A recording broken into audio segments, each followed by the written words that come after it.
안녕하세요. 양희입니다. 오늘은 황정은 작가님의 상류의 맹금류라는 단편소설을 소개하고 조금 낭독해 보려고 합니다. 이 소설은 2013년 발표되었고 2014년에 젊은작가상 대상을 수상했습니다. 그리고 2016년 출간된 아무도 아닌이라는 소설집의 세 번째 작품으로 실려 있습니다. 또 문학과 지성사에 이 계절의 소설로 선정되어서 홈페이지에 들어가시면 전문을 무료로 읽어보실 수도 있습니다. 기회가 되신다면 꼭 한번 소설의 첫 문장부터 마지막 문장까지 읽어보셨으면 좋겠습니다. 이 소설은 화자인 나가 헤어진 전 남자친구 제희라는 인물의 가족과 함께 수목원에 갔던 어떤 하루를 중심적으로 회상하는 소설입니다.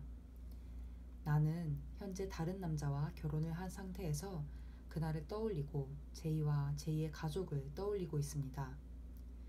그날 수목원에서는 어떤 상황이 펼쳐졌고 화자는 그것을 바라보며 어떤 반응을 보였습니다.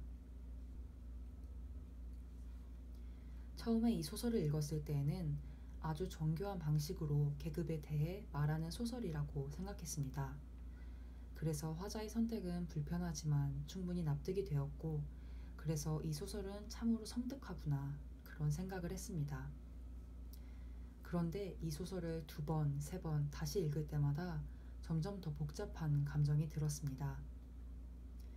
여기에 나오는 인물들 각각이 가지고 있는 서사, 그들의 삶의 역사가 눈에 들어왔고 이전에는 불편하게 느껴졌던 무언가가 다른 방식으로 이해되거나 납득되기도 했습니다. 그 가운데에서도 화자에 대해 조금 다른 생각을 하게 되었습니다. 특히 두 개의 문장이 계속해서 저를 건드렸습니다. 그럴 땐 버려졌다는 생각에 외로워진다 라는 문장이 하나고 모두를 당혹스럽고 서글프게 만든 것은 내가 아니라고 말이다 라는 문장이 다른 하나입니다. 앞의 문장에서 화자는 누군가에 의해 버려진 그런 피동적인 자리에 자신을 두면서 외로움이라는 자신의 감정을 전면에 드러내고 있습니다. 그렇지만 뒤의 문장에서 화자는 분명히 누군가가 모두를 당혹스럽고 서글프게 만들긴 했는데 그것은 자신이 아니라면서 어떤 감정에 대한 책임으로부터 도망을 치고 있습니다. 그렇다면 화자가 느낀 외로움, 그리고 모두가 느낀 당혹스러움과 서글픔, 이 감정들은 도대체 누구의 책임일까요? 소설을 읽어보면 아마 여러분도 화자에게도 책임이 있다라고 느끼실 것 같습니다. 물론 저도 그렇고요. 그렇지만 동시에 화자에게 모든 책임을 묻기에는 석연치 않은 지점이 있습니다. 화자 또한 그 외로움과 당혹스러움, 서글픔의 일부라면 특정한 책임의 소재지 혹은 전적인 책임을 묻는 것이 도대체 가능은 한가 그런 생각이 듭니다.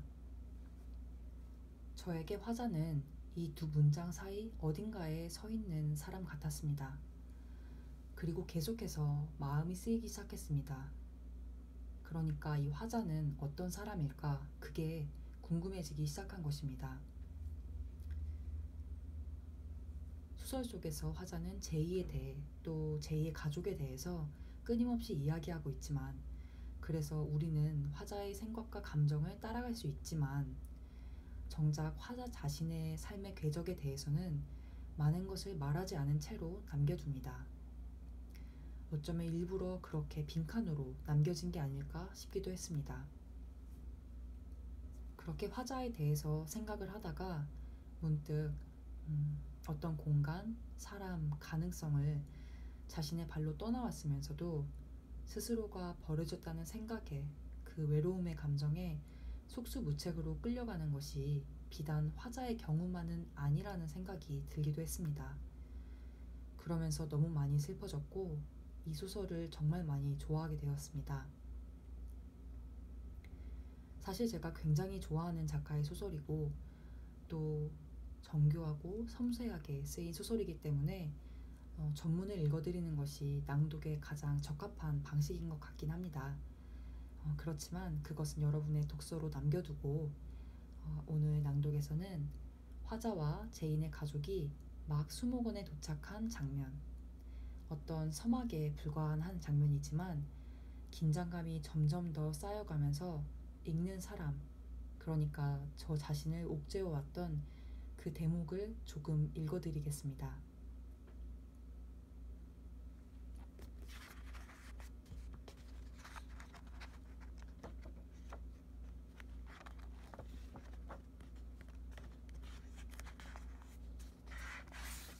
제인은 그늘에 차를 세우려고 주차장을 두 바퀴 돌았지만 적당한 자리를 찾지 못했다.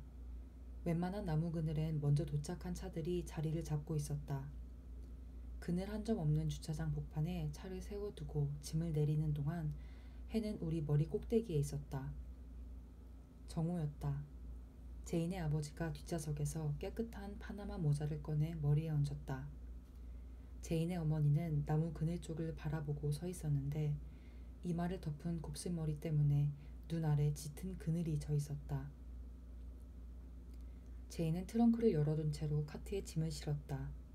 도시락 찬압, 수박 반통을 담았다는 아이스박스, 돗자리 두 묶음과 각종 피크닉 용품이 담긴 종이봉투, 간식을 담은 배낭이었다. 6개의 짐은 부피도 모양도 제각각이라서 카트에 쌓기가 쉽지 않았다. 찬압은 둥글고 아이스박스는 아래쪽으로 갈수록 좁아지는 형태에 물병은 길쭉하고 돗자리는 더 길쭉해서 어떻게 쌓아도 균형이 잘 맞지 않았다. 특히나 피크닉 용품이 담긴 종이봉투는 아래쪽에 놓으면 찌그러져서 균형을 무너뜨렸고 위에 얹으면 짐을 고정하는 고무줄 틈으로 빠져 바닥으로 떨어졌다. 그런 과정을 반복하면서 벌써 몹시 구겨진 상태였다. 나는 지쳐서 뒤로 물러섰다. 제인은 저걸 끌고 숲으로 들어갈 작정일까? 카트를 끌기엔 적당한 길만 있는 것도 아닐 텐데 어쩔 생각일까? 하고 생각했다. 산책을 하러 왔는데 그래서야 산책하기가 어려운 모양새였다. 한두 개는 두고 가도 상관없을 것 같았는데 제인의 어머니는 다 필요한 거라며 몽땅 가지고 입장하기를 고집했다.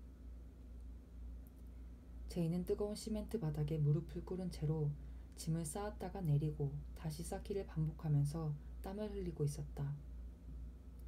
제인의 아버지는 부채를 붙이면서 줄이 너무 짧은 것 아니냐고 말했다.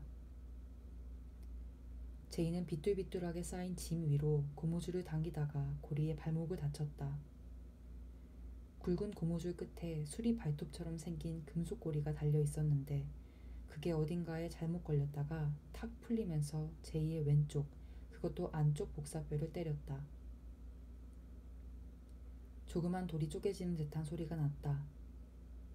제이는 발목을 붙들고 앉은 채로 한동안 움직이지 못했다.